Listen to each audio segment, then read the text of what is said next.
bienvenidos y muchas gracias por acompañarnos el día de hoy. Quiero darles la bienvenida a todas las personas que nos están acompañando aquí presencialmente en las instalaciones de Casa Editorial El Tiempo, acá en Bogotá. Pero también quiero saludar a todas las personas que se están conectando a través de nuestras redes sociales, de nuestras plataformas digitales, nuestro canal de YouTube. Mejor dicho, estamos transmitiendo esto por todo lado, así que gracias a todos los que se van conectando a esta hora con nosotros. A ustedes y a los que están acompañándonos aquí presencialmente, quiero darles la bienvenida al conversatorio Garantías Electorales 2022. Como ustedes sabrán, este es un año clave para Colombia. Tenemos las elecciones para elegir al próximo Congreso de la República el 13 de marzo. Ese día también se van a votar las consultas. Y el 29 de mayo vamos a tener las elecciones para elegir al próximo presidente de Colombia. Por ende, este es un año clave para Colombia y para su futuro también. Así que no me quiero demorar mucho en esta introducción para darles la bienvenida a nuestros primeros invitados que nos van a hablar sobre los retos electorales que hay en este año, porque como les dije, es un año clave para Colombia y para nuestro futuro. Entonces, quiero darle la bienvenida y saludar a Andrés Mompotes, el director de El Tiempo, y también a Alexander Vega, el registrador nacional. Así que, señores, bienvenidos y adelante. Muchas gracias, Aura. También quiero decirles que estamos conectados en este momento a través de la plataforma digital de eltiempo.com, a través de las redes sociales. Los invitamos a compartir sus comentarios con el numeral Actualidad Electoral y el numeral Elecciones 2022.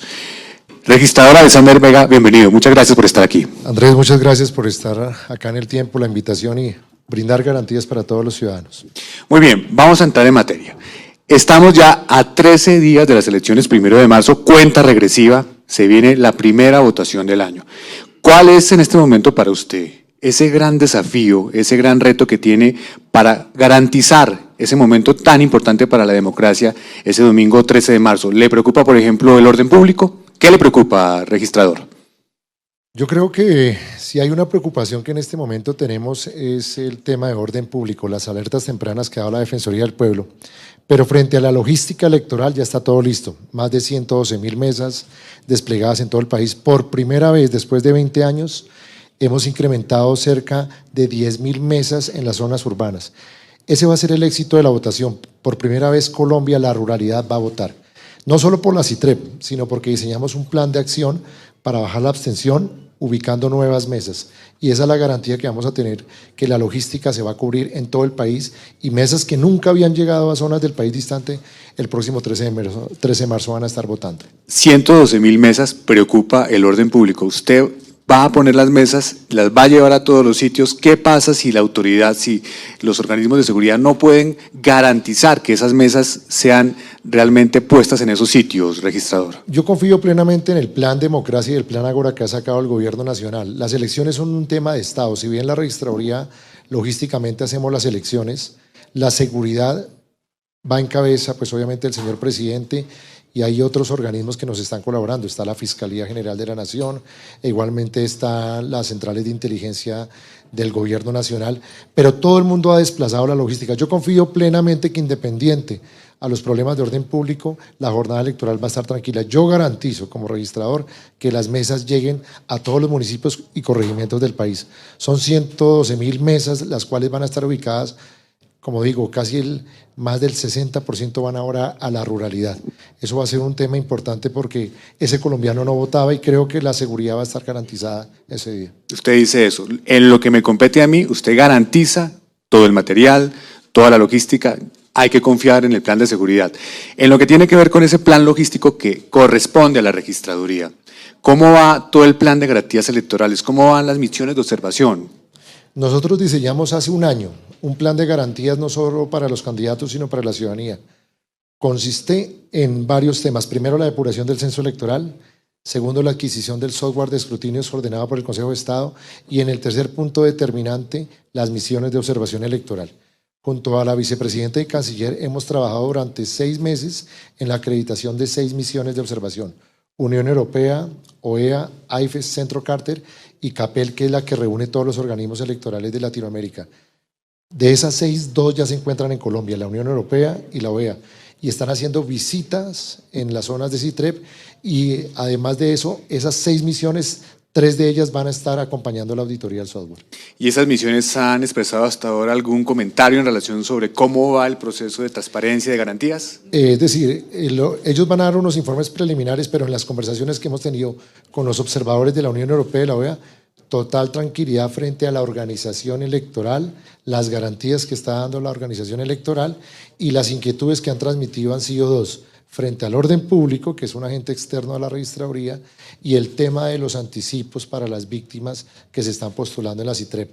Pero frente a la organización electoral han manifestado que está bien llevado el proceso y que todos los partidos y todos los actores tienen garantías. Y usted mencionaba otro punto, el tema del software, que es producto de una decisión del Consejo de Estado. En ese asunto ha habido mucha controversia, mucha polémica en las últimas semanas.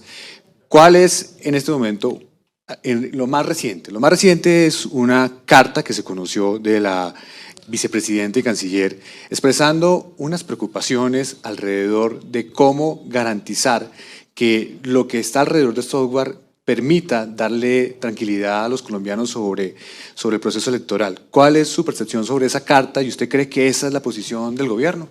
Primero voy a manifestarlo, no me he pronunciado formalmente sobre la carta porque obviamente se le va a dar respuesta, pero la primera sensación es de sorpresa. Quiero decirlo así porque la vicepresidenta ha estado en todo el proceso de la etapa de control y garantías. Tengo entendido, el señor ministro del Interior, el doctor Daniel Palacios, nos ha acompañado a todo el plan de garantías y a la Comisión Nacional de Seguimiento y Garantías Electorales. Aprobamos tarjetones, es decir, el gobierno ha estado siempre presente en todo el proceso electoral en esta etapa preelectoral. La historia del software es muy sencilla. El Consejo de Estado en el 2018 le ordena a la organización electoral comprar un software de consolidación de escrutinios. ¿Y esto por qué lo ordena el Consejo de Estado? Porque el software era alquilado. Al ser alquilado, las fuerzas políticas no podían auditarlo ni había trazabilidad. Entonces el Consejo de Estado le dice, registraduría, compre un software, póngalo a disposición del Consejo Electoral y que el escrutinio le permita a los partidos auditarlo. Se dio cumplimiento a ese fallo en una invitación pública transparente. La primera se declara desierta, la segunda es adjudicada a la empresa Indra. Indra ha estado en la registraduría durante más de 10 años. Indra consolidó resultados de la segunda presidencia del doctor Juan Manuel Santos, consolidó resultados y divulgó del actual presidente, el doctor Iván Duque Márquez, pero además de eso ha tenido experiencia en 42 países en temas electorales. Todo esto lo ha sabido la vicepresidenta, al punto de que ella nos ha acompañado en el plan de garantías.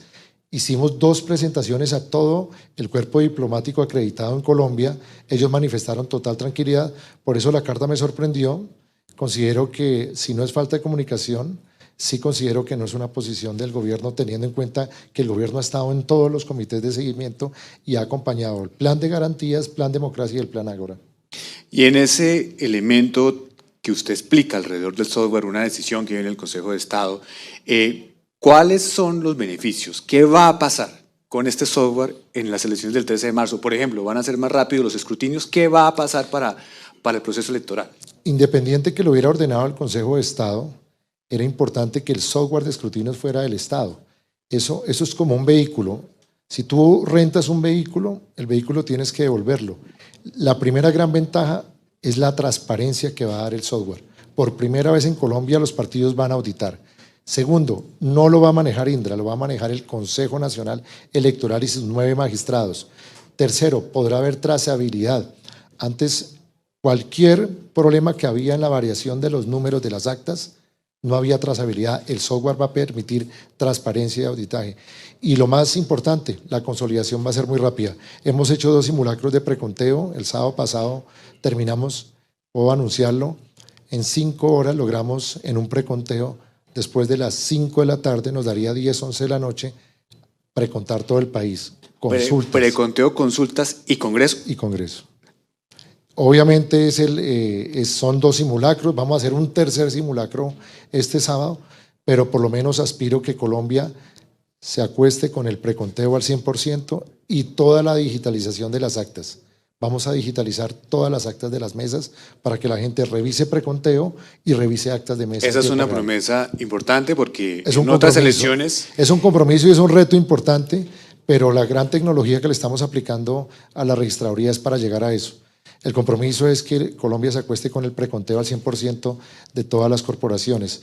Obviamente geográficamente hay unas distancias muy complicadas Eso le en iba a el preguntar, país. ¿qué hacer con las curules de paz? Que es muy difícil, ¿Qué son estoy zonas haciendo? complejas.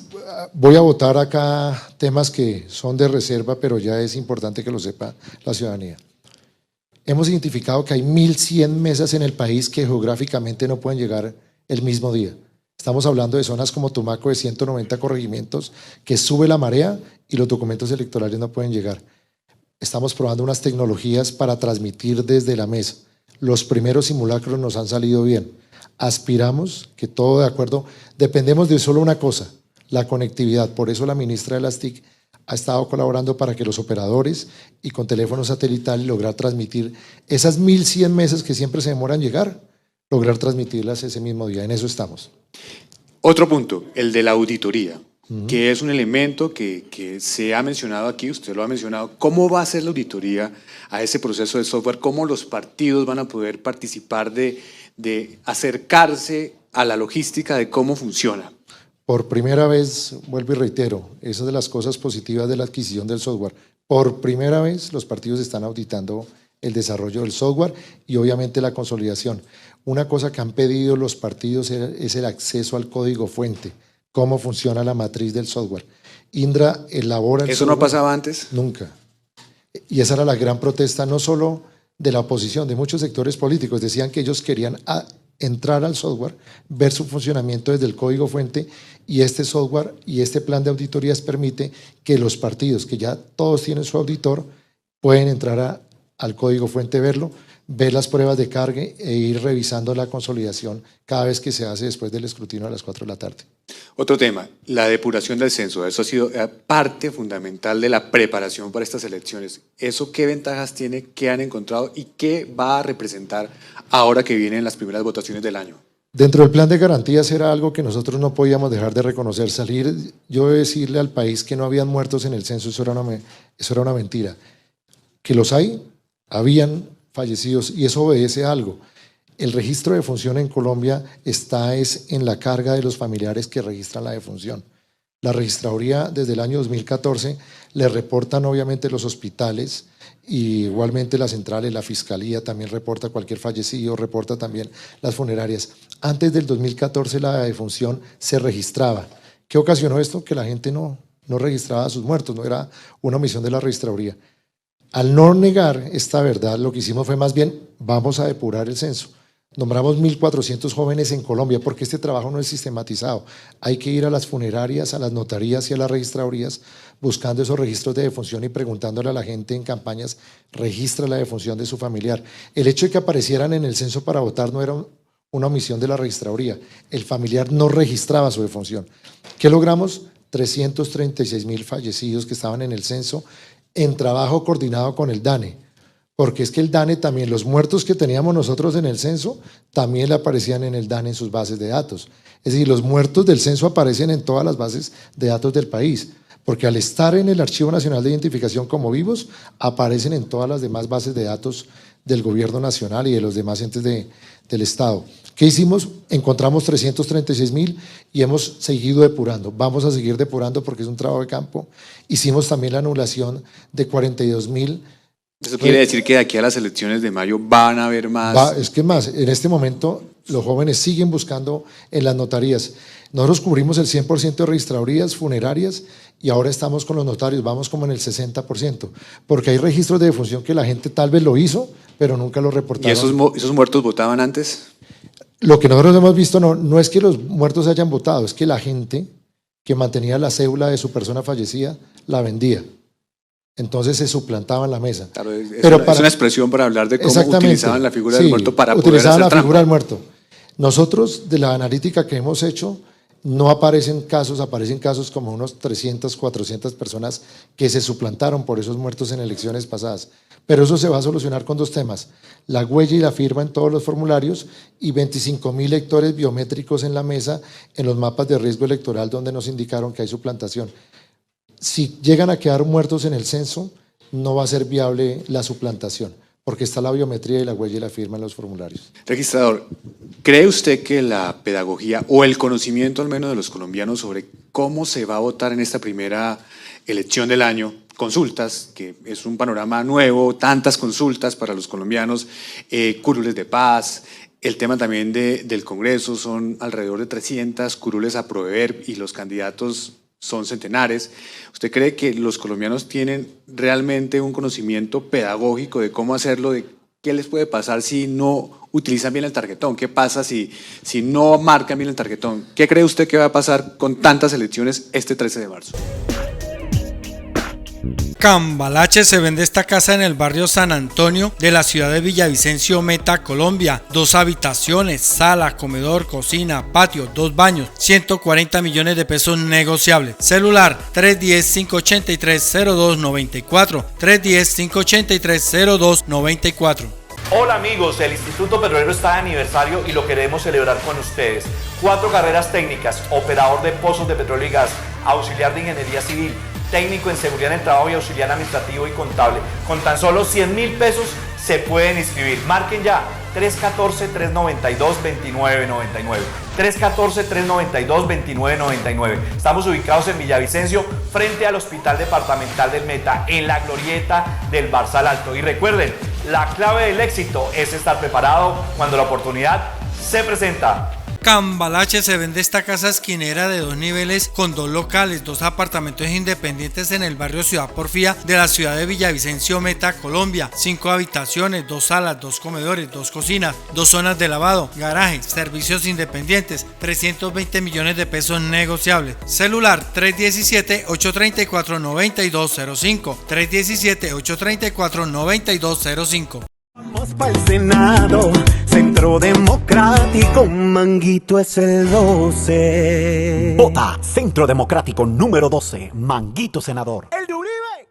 Cambalache se vende esta promesa de compraventa urbano con régimen de propiedad horizontal, edificio Mirador del Campo, Torre 1, sector de la Glorieta de Monte Carlos en Villavicencio, Meta, Colombia. Proyecto financiado por el Banco de la Vivienda, apartamento 902 de 100.10 metros cuadrados, 3 habitaciones, principal con baño privado y balcón, 2 baños auxiliares, sala, comedor, cocina, zona de lavado, parqueadero con depósito, servicio de 2 piscinas, 315 millones de pesos negociables, recibo 200 millones de pesos en efectivo, saldo a financiar con el Banco de la Vivienda. Celular 310-218-4175, 310-218-4175. El English and French Institute, Instituto de Inglés y Francés, con la gracia de Dios, se fortaleció presentando 2 sistemas de estudio, presencial y digital. Cursos de inglés y cursos de francés, hablado, leído, escrito, preparación ICFES, TOEFL, TOEIC, Michigan, DELF y DELF desde los 4 añitos. Técnico en idiomas, 4 semestres, para ser docentes, traductores e intérpretes. Técnico en hotelería y servicios aeroportuarios, azafatas, servicio a bordo de aviones, hoteles y agencias de viajes. Los esperamos. Cambalache se vende estos 4 lotes unidos, bien ubicados, de 6x12 cada uno, en el municipio de Granada, Meta, Colombia, barrio El Paraíso 2, cerca al Hospital Regional de Granada. También se venden por separado, 56 millones de pesos, 15 millones de pesos cada uno, con documento. Celular 310-218-4175, 310-218-4175.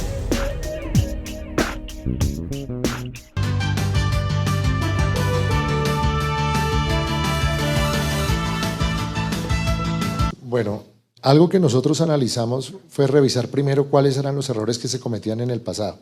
En el año 2018 había una tarjeta que era muy dispendiosa, la de Senado, una tarjeta muy grande que ni siquiera cabía dentro del cubículo, que decidimos hacerla mucho más fácil, hacerla en 2 cartas, pero quitamos elementos que eran distractores. Empezando, fuimos a analizar por qué el 1.300.000 votos nulos, y la conclusión del 97% del testeo que hicimos fue que la persona, el ciudadano, marcaba la circunscripción nacional ordinaria y la indígena en la misma tarjeta electoral.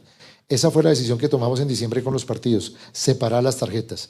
Las tarjetas serán ofertadas por los jurados y el ciudadano obviamente tendrá que escoger entre el Senado Nacional Ordinario o el indígena. Y peor en cámara pegaban 3 circunscripciones, la territorial, en este caso Bogotá, la nacional afrodescendiente y la indígena. Hemos separado. Van a haber más tarjetas electorales en la mesa, pero al final solo serán 2 tarjetas donde no hay CITREP que el ciudadano podrá votar. Tenemos haciendo pedagogía, pero tenemos claro que la pedagogía en Colombia hay que hacerla hasta el último minuto. Por eso dentro de los cubículos, dentro de los 112.000 cubículos, también hay instrucciones para votar. Un instructivo pegado dentro ahí. del cubículo, en la entrada del puesto hay unas carteleras y dentro del cubículo. Obviamente apreciamos la tecnología, tenemos las aplicaciones donde pueden hacer el demo de demostración, pero consideramos que el simple hecho de haber separado las tarjetas y hacer unas tarjetas más dinámicas, así la persona se equivoque, el voto va a ir para el partido. O sea, ¿usted cree que si vamos a reducir ese número de 1.300.000 votos nulos que hubo en el Congreso pasado? Totalmente, porque es que lo que nos indicó fue que la marcación que se hacía era por el desconocimiento de que marcaban las 2 circunscripciones. Ya por el simple hecho de separar las tarjetas debe bajar el voto nulo. Registrador, en el tema de cómo garantizar hacia adelante lo que viene, siempre hay una pregunta: ¿cuánto valen, cuánto cuestan las elecciones? Finalmente, ¿cuánto está invirtiendo la organización electoral, el Estado, en estos comicios? El término es claro. Nosotros debemos hablar de inversión siempre en democracia, no en gasto. Los promedios a nivel mundial de gastos depende del censo electoral.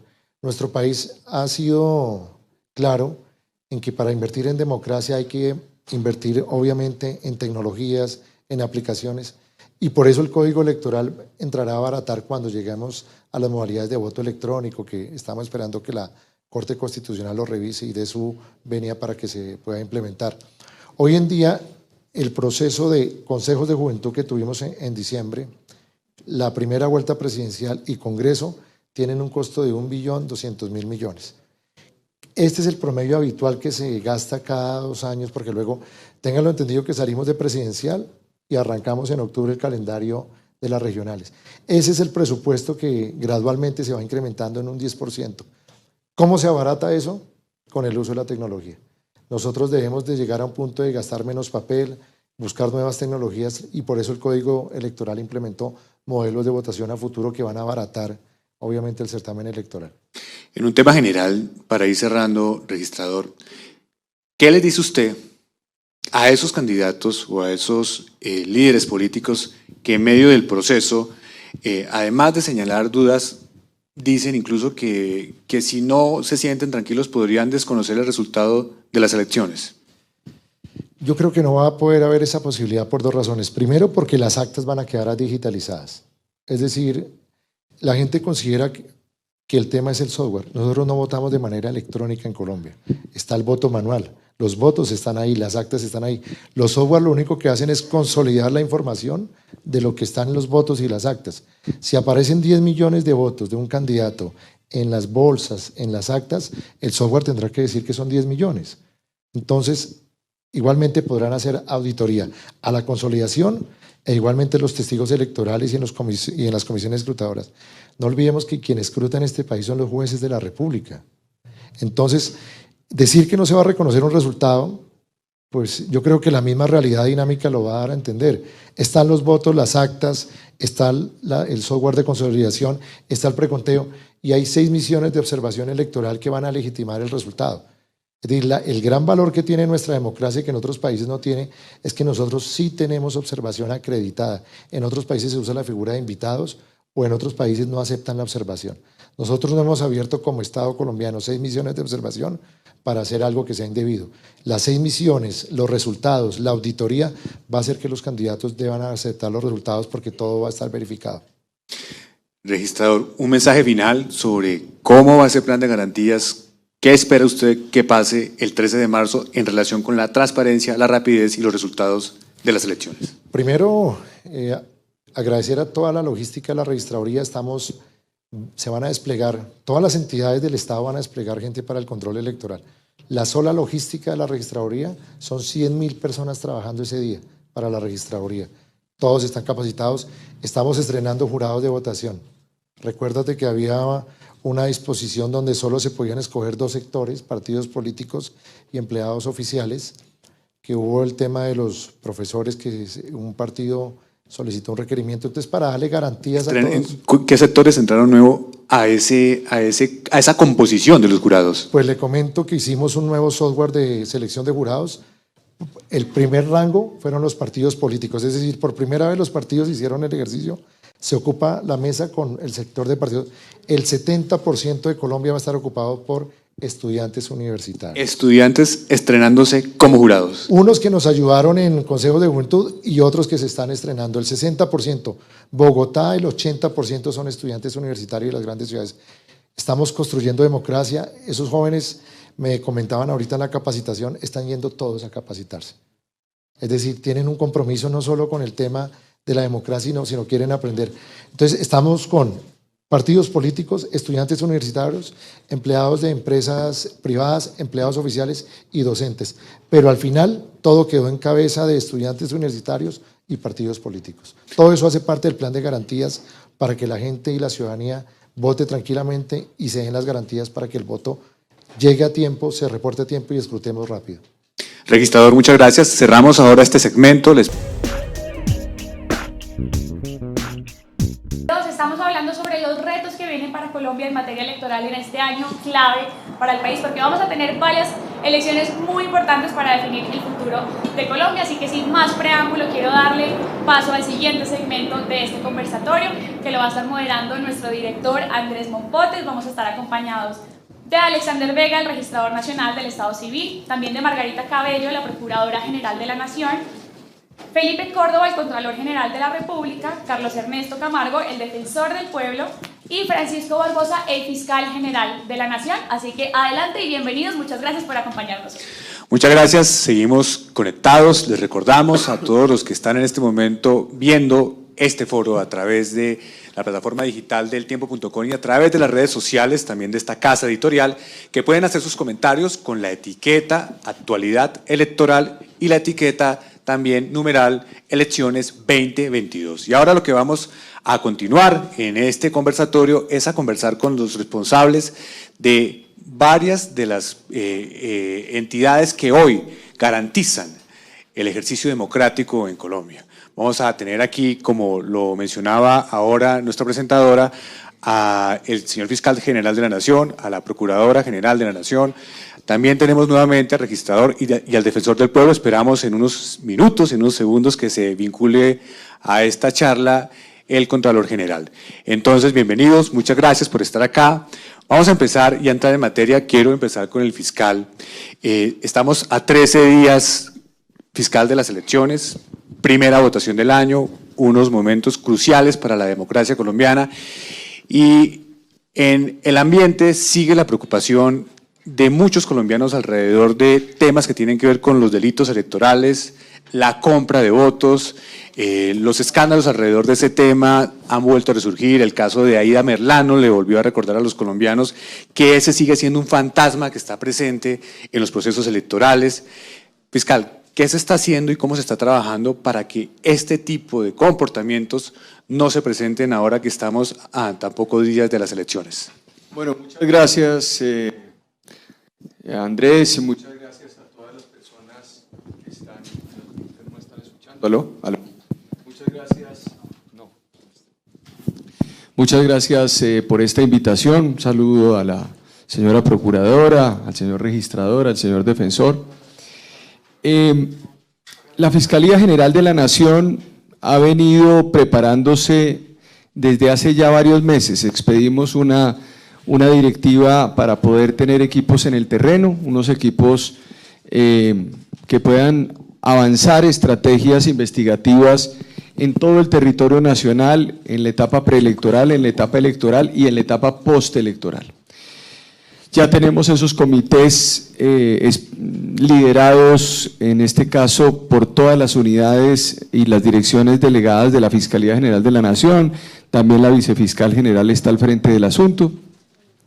Hemos venido ya mirando casos específicos que tienen que ver con la preparación del certamen electoral. Ustedes entenderán que el día de las elecciones, pues es necesario determinar cuáles son las conductas que pueden estar involucradas en cualquier hecho presuntamente delictivo, que no solamente tiene que ver con temas electorales, también tiene que ver con temas, por ejemplo, de amenazas a candidatos o homicidios contra candidatos cuya primera hipótesis sea su participación en política. Hemos distribuido ya todos los elementos, digamos, todas las personas en el territorio nacional para responder. Ahora, ¿qué adicional a esta preparación que hemos tenido con la directiva, con las resoluciones internas y con la distribución de equipos de trabajo en los 35 seccionales y en los 32 departamentos del país? ¿Qué más estamos haciendo? Nosotros hemos venido de tiempo atrás, yo lo anuncié hace 8 meses, hemos venido ya haciendo una trazabilidad de posibles hechos de corrupción electoral en Colombia.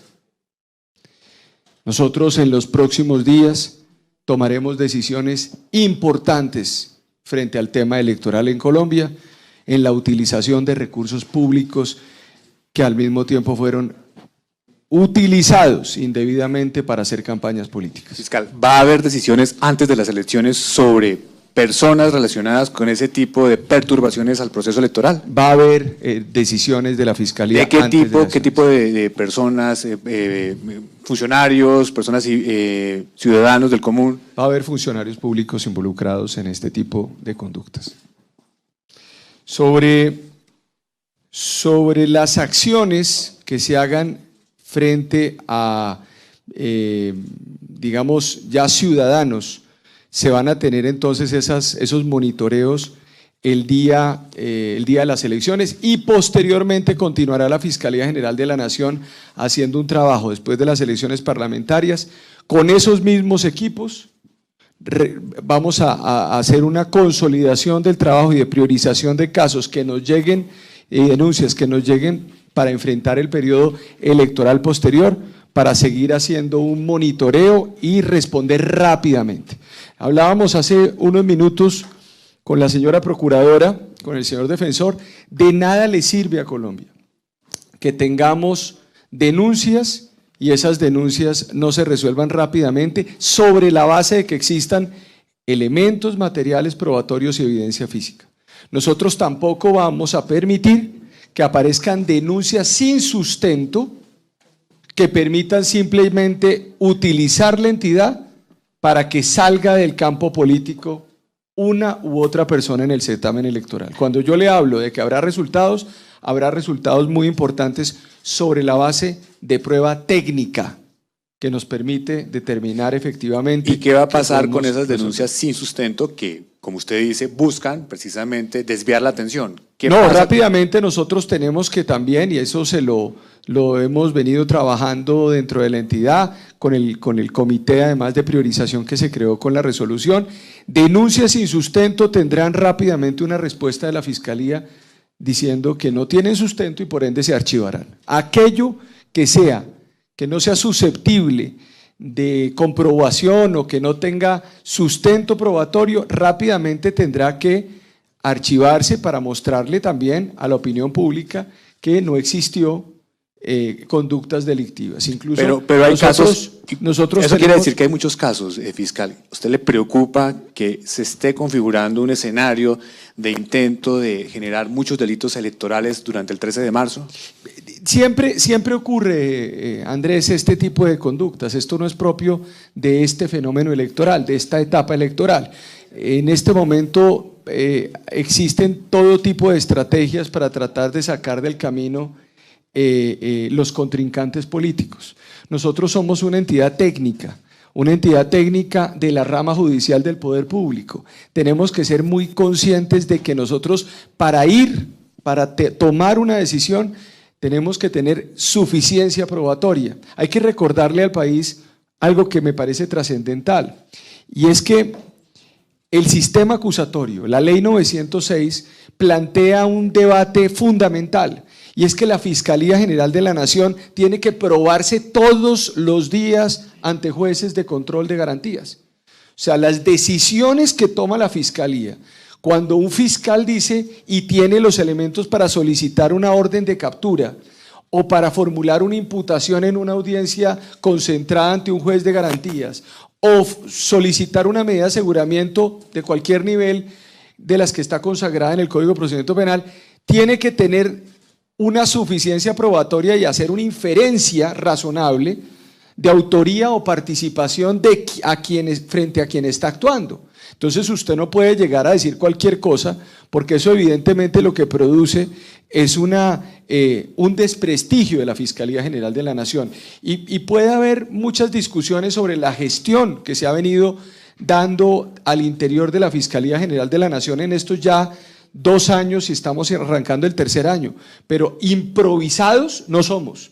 Hemos hecho un trabajo serio y hemos podido llegar con claridad a los casos con suficiencia probatoria. Entonces creo que también este es un escenario en donde debe haber una racionalidad de la Fiscalía, moderación, pero lo único que le digo es que por lo pronto nosotros tenemos casos muy importantes en el cual está involucrada la corrupción electoral y veníamos trabajando de tiempo atrás. Yo lo dije en el mes de mayo del año pasado, junio del año pasado, vamos a prepararnos para el año electoral y por ende estábamos haciendo y hemos estado haciendo investigaciones estructurales que nos permitirán responderle al país y mostrarle al país para que el país vea en las audiencias de control de garantías, escuche lo que estos funcionarios hablaban y hablan permanentemente alrededor de estas conductas que deben ser reprochables para el país. Seguimos con la Procuradora General. También la Procuraduría ha activado unos comités de seguimiento electoral. ¿Cómo va esa vigilancia a la contratación en esta época de campaña? ¿Cómo va todo el proceso desde la visión y desde la función de la Procuraduría? Gracias, Andrés. Un saludo para todos, para mis compañeros, al señor fiscal, al señor registrador, señor contralor y señor defensor del pueblo. Nosotros desde la Procuraduría comenzamos el año pasado. Nos tocaba comenzar desde el año pasado por la orden constitucional que tiene el 118 de la Carta Política y siguientes sobre la necesidad de ejercer una vigilancia constante sobre el proceso electoral completo. Y comenzamos casualmente con establecer, a señalar a 2 procuradores nuestros judiciales expertos en contratación pública para que hicieran el seguimiento a la contratación que se realizaba en todo ese proceso que hizo la Registraduría Nacional del Estado Civil. Acompañamos 4 procesos de contratación, más 1 de contratación directa, dentro de un trabajo de colaboración armónica. Nosotros le hicimos las observaciones que consideramos prudentes y ese proceso se hizo sin ningún problema, con las aclaraciones y las correcciones a que hubiere lugar. Eso dentro de la etapa preelectoral, pero inmediatamente también en marzo del año pasado prendimos, digámoslo de esa manera, la estructura interna electoral de la Procuraduría General de la Nación con una organización de una Comisión Nacional de Control Electoral, comisión que a su vez se dividió en regionales, sectoriales y provinciales, es decir, abarcamos todo el país en el proceso de vigilancia electoral. Son esos comités seccionales o regionales se encargan de estar al lado de las autoridades vigilantes de todo el proceso, inscripción de cédulas, revisión de mesas, todo lo que se necesite, están ellos ahí. Y adicionalmente establecimos lo que se llama la unidad de vigilancia electoral. Es el equipo operativo, digámoslo así, que trabaja con todas la Procuraduría a nivel… ¿Aló? ¿Aló? Trabajamos a nivel nacional con nuestra gente y creamos lo que se llaman las alarmas electorales. Esas alarmas son los llamados de atención que observamos en todo el país sobre situaciones que podrían generar la presencia de una infracción electoral o de algún fraude electoral o de alguna posibilidad de afectación a la transparencia de la democracia. ¿Cuántas alarmas electorales se han recibido hasta ahora o se han detectado hasta este momento? Hasta ahora hemos llevado dos a grandes niveles, más lo que trabajamos internamente. La primera, ¿de qué tipo, Procuradora? La primera fue relacionada con el exceso de inscripciones. En algunos municipios del país se observó que inscritos habían más del 100% de los que se habían inscrito en el último proceso electoral, y eso generaba la preocupación, nos generó la preocupación, e hicimos la alarma correspondiente, porque el hecho de que haya un exceso de inscritos en un determinado municipio implica algún tipo de afectación para las elecciones del próximo año, las de corporaciones, porque ya se va preestableciendo el número de sufragantes para así organizar su número de votantes en las próximas elecciones. Es decir, esa alarma podría ser preocupante, no específicamente para este proceso electoral, pero sí para el que viene, cuando se inscribe un número exagerado de personas en una localidad determinada. Eso hay que mirarlo hacia futuro.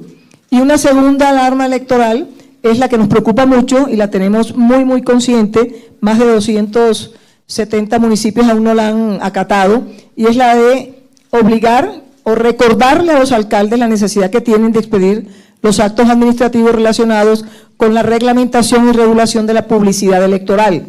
Ustedes han visto los comentarios en medios y en otros sectores sobre la propaganda electoral mal hecha o induciendo malas prácticas, y entonces les decimos a los alcaldes que tienen la obligación de expedir el acto administrativo donde regulen claramente cómo van a permitir la utilización de la propaganda electoral. ¿Qué pasa con los alcaldes de esos más de 200 municipios que no han cumplido esta directriz de la Procuraduría? Cambalache se vende esta casa en el barrio San Antonio de la ciudad de Villavicencio, Meta, Colombia. 2 habitaciones, sala, comedor, cocina, patio, 2 baños, 140 millones de pesos negociables. Celular 310-583-0294, 310-583-0294. Hola amigos, el Instituto Petrolero está de aniversario y lo queremos celebrar con ustedes. 4 carreras técnicas: operador de pozos de petróleo y gas, auxiliar de ingeniería civil, técnico en seguridad en el trabajo y auxiliar administrativo y contable. Con tan solo 100.000 pesos se pueden inscribir. Marquen ya 314-392-2999. 314-392-2999. Estamos ubicados en Villavicencio, frente al Hospital Departamental del Meta, en la glorieta del Barzal Alto. Y recuerden, la clave del éxito es estar preparado cuando la oportunidad se presenta. Cambalache se vende esta casa esquinera de 2 niveles con 2 locales, 2 apartamentos independientes en el barrio Ciudad Porfía de la ciudad de Villavicencio, Meta, Colombia. 5 habitaciones, 2 salas, 2 comedores, 2 cocinas, 2 zonas de lavado, garaje, servicios independientes, 320 millones de pesos negociables. Celular 317-834-9205, 317-834-9205. Cambalache se vende esta promesa de compraventa urbano con régimen de propiedad horizontal, edificio Mirador del Campo, Torre 1, sector de la Glorieta de Monte Carlos, en Villavicencio, Meta, Colombia. Proyecto financiado por el Banco de la Vivienda, apartamento 902, de 100.10 metros cuadrados, 3 habitaciones, principal con baño privado y balcón, 2 baños auxiliares, sala, comedor, cocina, zona de lavado, parqueadero con depósito, servicio de 2 piscinas, 315 millones de pesos negociables, recibo 200 millones de pesos en efectivo, saldo a financiar con el Banco de la Vivienda. Celular 310-218-4175, 310-218-4175. Saludos hermanas y hermanos llaneros. La Escuela Técnica del Meta, ESTEC, les ofrece este semestre los programas auxiliar de mercadeo, auxiliar administrativo, saneamiento ambiental, agente de ventas de aerolíneas, asistente de preescolar, servicio al huésped para hoteles. Son 3 semestres. Las clases son presenciales, mixtos o en línea. Llame al 310-779-7901, 310-779-7901 o acérquese a nuestra sede del Barzal. Recuerden, cualquier programa le ofrece el beneficio de doble titulación y además sale con full inglés por el convenio con el English and French Institute. Vamos para el Senado, Centro Democrático, Manguito es el 12. Vota Centro Democrático número 12, Manguito senador. El de Uribe. Cambalache se vende estos 4 lotes unidos, bien ubicados, de 6x12 cada uno, en el municipio de Granada, Meta, Colombia, barrio El Paraíso 2, cerca al Hospital Regional de Granada. También se venden por separado, 56 millones de pesos, 15 millones de pesos cada uno, con documento. Celular 310-218-4175, 310-218-4175.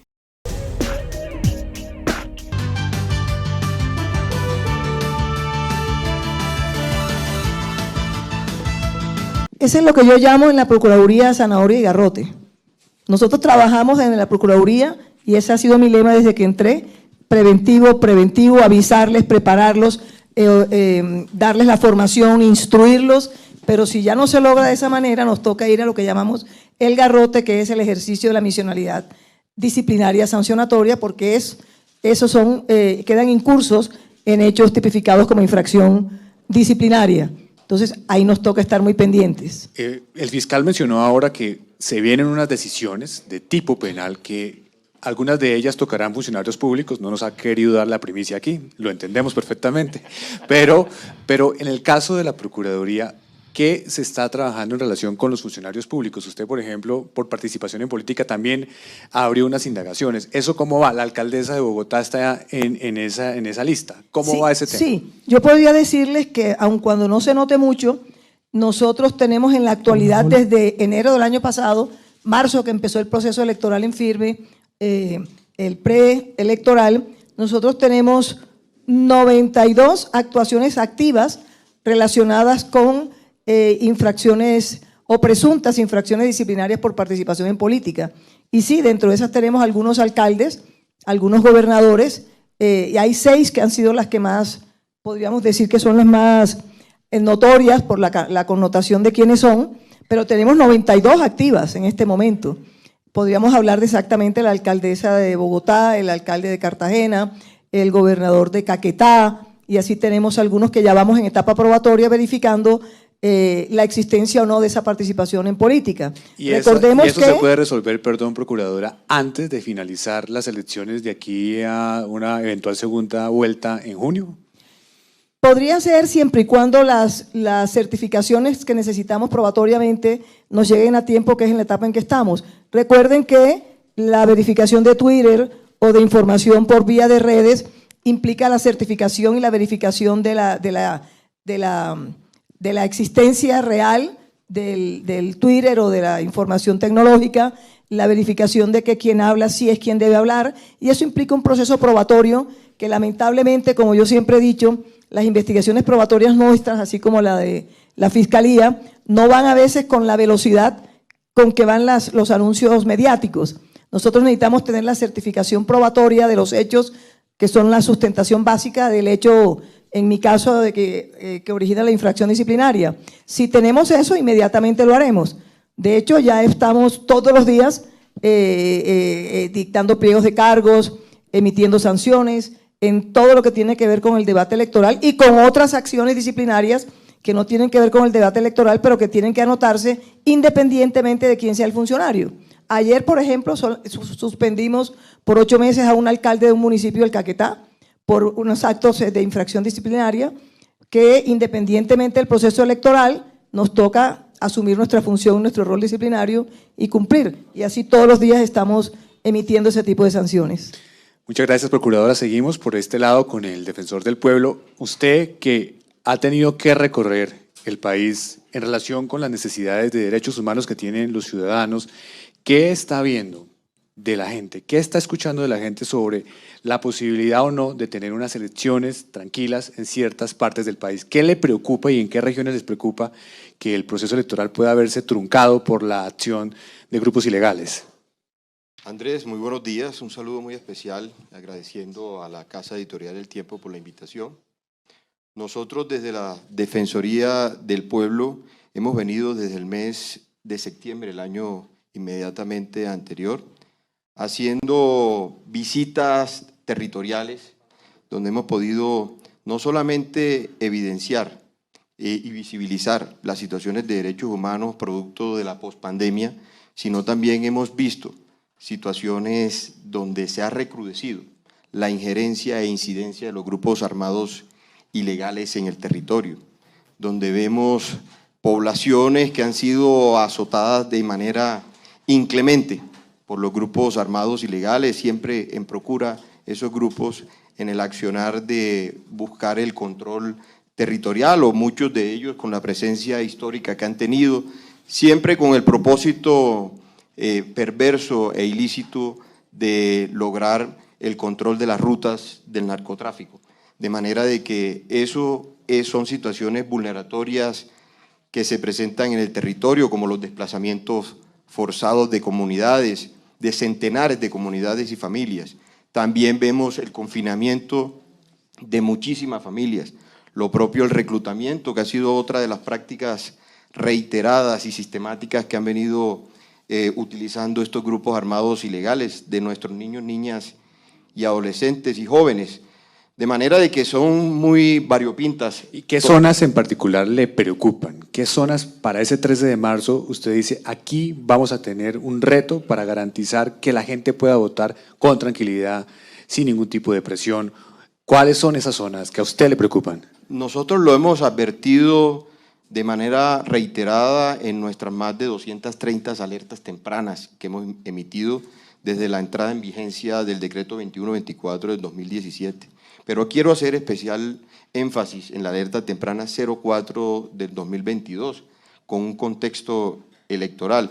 Una alerta temprana cuyo proceso de construcción ha llevado más de 6 meses, lo que nos da unos referentes, unos indicativos importantes en la incidencia de los grupos armados ilegales y las conductas conexas de violencia, riesgos nacionales y regionales, producto de esa injerencia. Lo podemos observar de manera muy puntual en 13 departamentos del país. Lo observamos en el nororiente, en el departamento de Arauca, donde de los 7 municipios del que enmarca este departamento, 4 de ellos están en riesgo extremo en términos de injerencia de grupos armados ilegales. Lo propio en norte de Santander, donde observamos que de los 11 municipios, 8 de ellos están también en riesgo extremo, incluyendo el área metropolitana de Cúcuta y, por supuesto, los municipios de la subregión del Catatumbo. Encontramos también Antioquia, 7 de ellos también alertados. Encontramos Chocó, el sur de Bolívar, el Magdalena Medio. Vamos al suroccidente de Colombia, encontramos Valle del Cauca, Cauca, Nariño, y cerramos acá con el triángulo de Guaviare, Putumayo y Caquetá, de manera de que la situación es muy preocupante desde el punto de vista de la injerencia de grupos armados ilegales donde buscan tener incidencia en los procesos electorales. Y en esa incidencia que usted ha escuchado es evitar que voten o que voten por determinados candidatos bajo amenaza y bajo presión. Hemos recibido a través de nuestros canales de información, a través de nuestras 42 regionales, quejas, denuncias que en tiempo real hemos compartido a los órganos competentes para conocer dichas denuncias y quejas sobre presuntas vulneraciones del derecho a la participación política, así como también situaciones de amenazas, extorsiones, tanto de organizaciones de víctimas, organizaciones sociales, aspirantes, candidatos, así como también a ciudadanos y a integrantes de poblaciones determinadas. Gracias, defensor. Seguimos con el Contralor General. Contralor, bienvenido también. ¿Cuál es, desde su institución, el plan que se ha hecho para hacerle el control y hacerle todo el monitoreo al movimiento de recursos que por lo general en esta época del año, cuando hay elecciones, siempre es utilizado para desviarse hacia intereses electorales? ¿Cuál es el plan que se ha diseñado desde la Contraloría y qué han encontrado? Andrés, muchas gracias por la invitación la mañana de hoy. Quiero saludar especialmente a mis compañeros de panel, a la señora Procuradora General, al señor Fiscal, al señor Registrador y al señor Defensor del Pueblo. Pues recordemos que la Contraloría se ha venido especializando en tener información en línea y en tiempo real de la contratación del país. Por eso es importante, querido Andrés, que entendamos que no solamente en la etapa electoral, sino en todo momento, la Contraloría, por medio de la Dirección de Información, Análisis y Reacción Inmediata, con inteligencia artificial y analítica avanzada, se ha dispuesto a mirar más de 645.000 contratos al día de hoy en esta etapa preelectoral y electoral. Y hemos visto 14 departamentos que tienen preocupación para nosotros. Entre ellos, ustedes entenderán que el 40% de esta contratación se ha hecho por contratación directa. Estamos hablando que son más de 54 billones de pesos que al día de hoy se han contratado y que de eso, por ejemplo, solamente la ciudad de Bogotá tiene 22 billones de pesos en contratación. Vemos que el departamento de Antioquia tiene 3.8 billones de pesos en contratación en esta etapa electoral. Vemos también que el departamento del Valle del Cauca 1.5 billones o Santander 1.8 billones de pesos. Y hemos encontrado cosas que nos preocupan, como que efectivamente el día antes de que entrara a la pandemia, la ley de garantías, pues una empresa solamente había obtenido contratos por 400.000 millones de pesos, solo una, ¿sí? Y no tenía… ¿En qué zona del país, Contralor?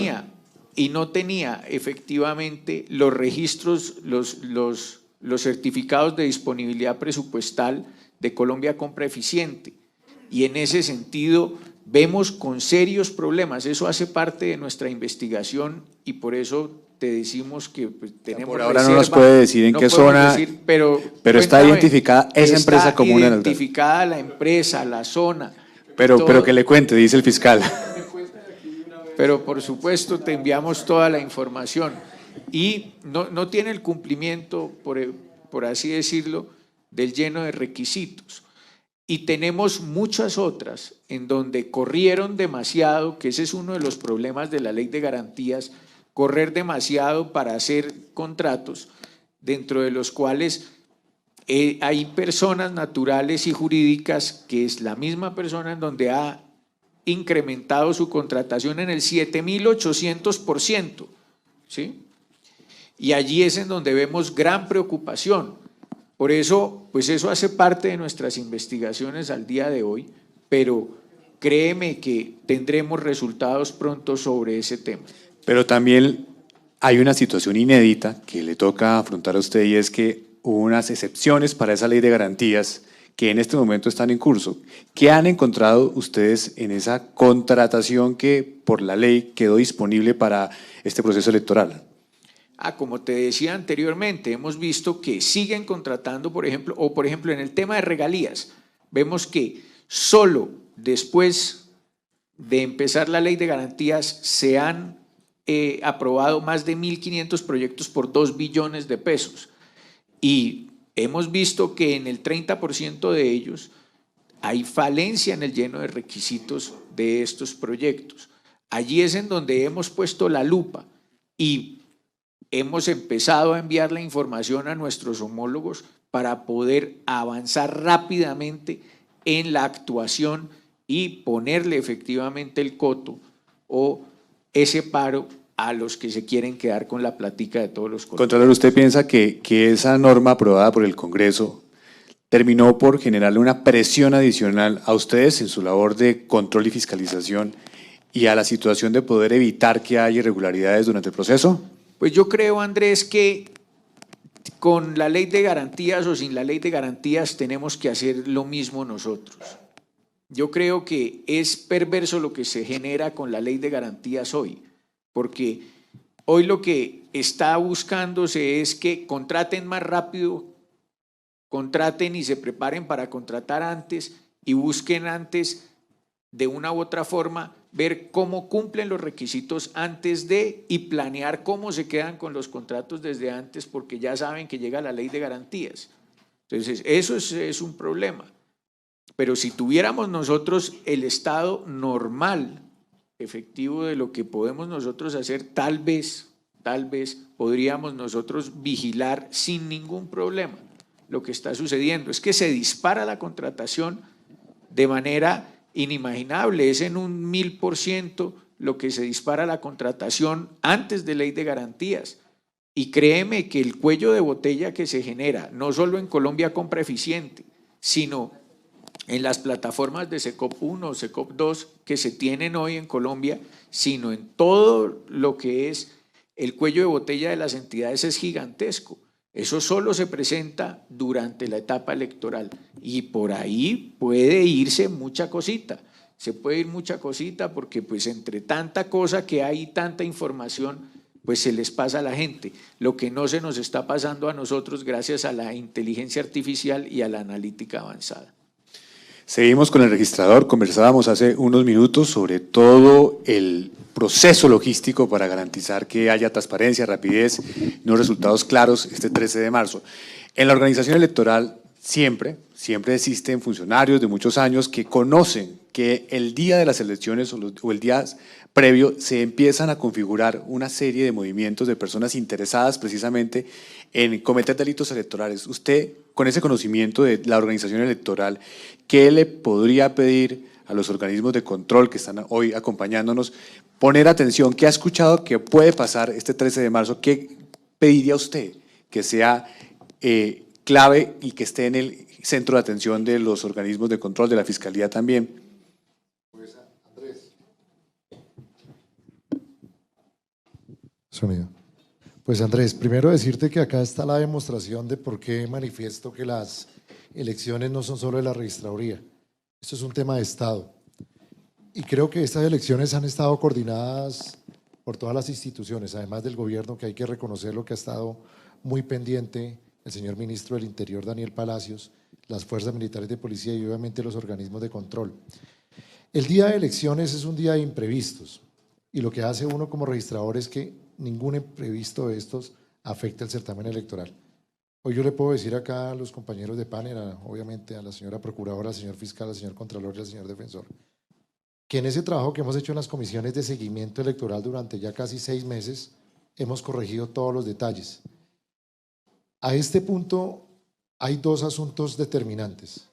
Los ciberataques, que eso no es una verdad que se puede ocultar, ni es un tema de extrema inteligencia. Sabemos que el sistema electoral, nuestros votos no van a estar en riesgo, porque acá en Colombia se vota manual, van a estar las actas, el data center.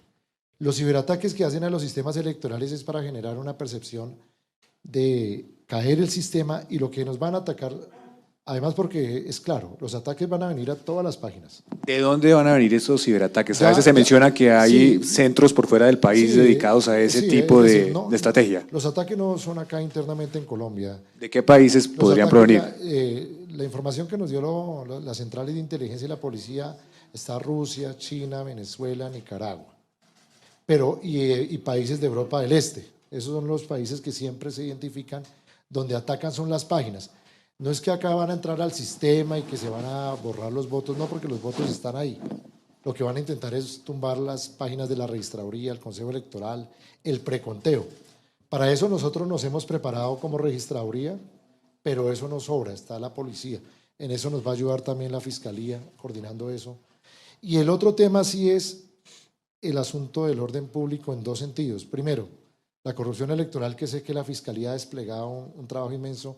Yo he podido compartir con el señor fiscal y en las comisiones de seguimiento departamental, la Policía Judicial, la Fiscalía, el CTI, están muy pendientes de eso.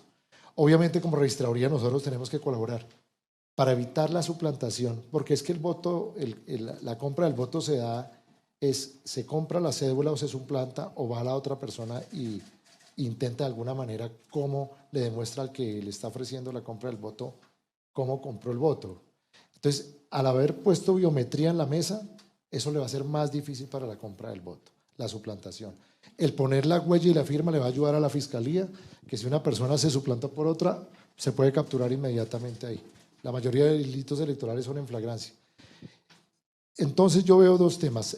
El ciberataque al sistema electoral, que ahí nos toca unirnos como Estado, y el tema de la corrupción ese día en la compra del voto. Pero sé que con la policía, la Fiscalía y lo que hemos trabajado con la Procuraduría y el gran trabajo que ha hecho la Defensoría del Pueblo, a mí me dicen ONGs que hay que cerrar puestos de votación. A mí me llegan a insinuar que hay que quitar mesas de votación. ¿Por qué? ¿Por problemas de seguridad? ¿Por denuncias de fraude? ¿Por qué? Hacen estudios basados en su información, obviamente respetable, pero yo no puedo como registrador nacional, ante el criterio de cualquier organización que me diga cierre puestos de votación y mesas, yo tengo que garantizar las 112.000 mesas. Y si tengo que basarme en alguien, me baso en la Fiscalía, en la Procuraduría, en la Defensoría del Pueblo, en la Contraloría y en los organismos del Estado. Y la seguridad está garantizada. Y obviamente hay mapas de riesgo electoral de municipios que me ha indicado el señor defensor. Las alertas tempranas es para prevenir y poner a disposición la policía, la organización electoral y la Fiscalía para controlar eso. Pero las mesas van. con una buena fortuna. Por primera vez en Colombia va a votar la ruralidad en el país. 12.000 mesas más en la ruralidad, colombianos que no votaban. Y si hay que hacer un llamado a los demás entes que me acompañan el día de hoy, el tema de ciberataque y el tema de la corrupción electoral ese día. Por lo demás, la logística está garantizada para que la gente vote en Colombia. Cerca de los 39 millones de ciudadanos que tenemos para votar. Hola amigos, el Instituto Petrolero está de aniversario y lo queremos celebrar con ustedes. 4 carreras técnicas: operador de pozos de petróleo y gas, auxiliar de ingeniería civil, técnico en seguridad en el trabajo y auxiliar administrativo y contable. Con tan solo 100.000 pesos se pueden inscribir. Marquen ya 314-392-2999. 314-392-2999. Estamos ubicados en Villavicencio, frente al Hospital Departamental del Meta, en la glorieta del Barzal Alto. Y recuerden, la clave del éxito es estar preparado cuando la oportunidad se presenta. Cambalache se vende esta casa en el barrio San Antonio de la ciudad de Villavicencio, Meta, Colombia. 2 habitaciones, sala, comedor, cocina, patio, 2 baños, 140 millones de pesos negociables. Celular 310-583-0294, 310-583-0294. Cambalache se vende esta casa esquinera de 2 niveles con 2 locales, 2 apartamentos independientes en el barrio Ciudad Porfía de la ciudad de Villavicencio, Meta, Colombia. 5 habitaciones, 2 salas, 2 comedores, 2 cocinas, 2 zonas de lavado, garaje, servicios independientes, 320 millones de pesos negociables. Celular 317-834-9205, 317-834-9205. Cambalache se vende esta promesa de compraventa urbano con régimen de propiedad horizontal, edificio Mirador del Campo, Torre 1, sector de la Glorieta de Monte Carlos, en Villavicencio, Meta, Colombia. Proyecto financiado por el Banco de la Vivienda, apartamento 902, de 100.10 metros cuadrados, 3 habitaciones, principal con baño privado y balcón, 2 baños auxiliares, sala, comedor, cocina, zona de lavado, parqueadero con depósito, servicio de 2 piscinas, 315 millones de pesos negociables, recibo 200 millones de pesos en efectivo, saldo a financiar con el Banco de la Vivienda. Celular 310-218-4175, 310-218-4175. Saludos hermanas y hermanos llaneros. La Escuela Técnica del Meta, ESTEC, les ofrece este semestre los programas auxiliar de mercadeo, auxiliar administrativo, saneamiento ambiental, agente de ventas de aerolíneas, asistente de preescolar, servicio al huésped para hoteles. Son 3 semestres. Las clases son presenciales, mixtos o en línea. Llame al 310-779-7901, 310-779-7901 o acérquese a nuestra sede del Barzal. Recuerden, cualquier programa le ofrece el beneficio de doble titulación y además sale con full inglés por el convenio con el English and French Institute. Cambalache se vende estos 4 lotes unidos, bien ubicados, de 6x12 cada uno, en el municipio de Granada, Meta, Colombia, barrio El Paraíso 2, cerca al Hospital Regional de Granada. También se venden por separado, 56 millones de pesos, 15 millones de pesos cada uno, con documento. Celular 310-218-4175, 310-218-4175. Vamos pa'l Senado, Centro Democrático, Manguito es el 12. Vota Centro Democrático número 12, Manguito senador. ¡El de Uribe!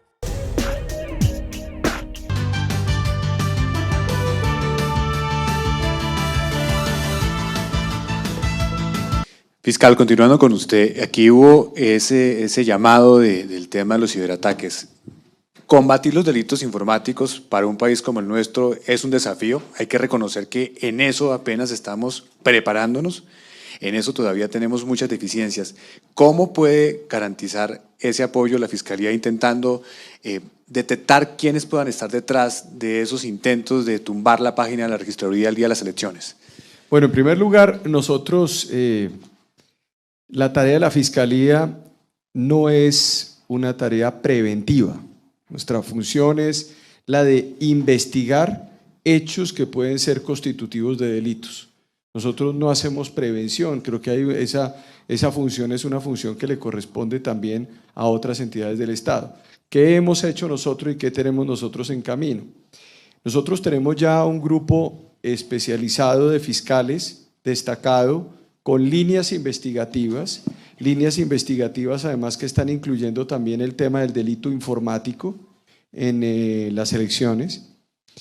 Tenemos que decirlo al mismo tiempo que acabamos de recibir el apoyo por parte del Congreso de la República en la aprobación de una dirección especializada de delitos informáticos. Esto es un asunto, Andrés, que no es de Colombia solamente.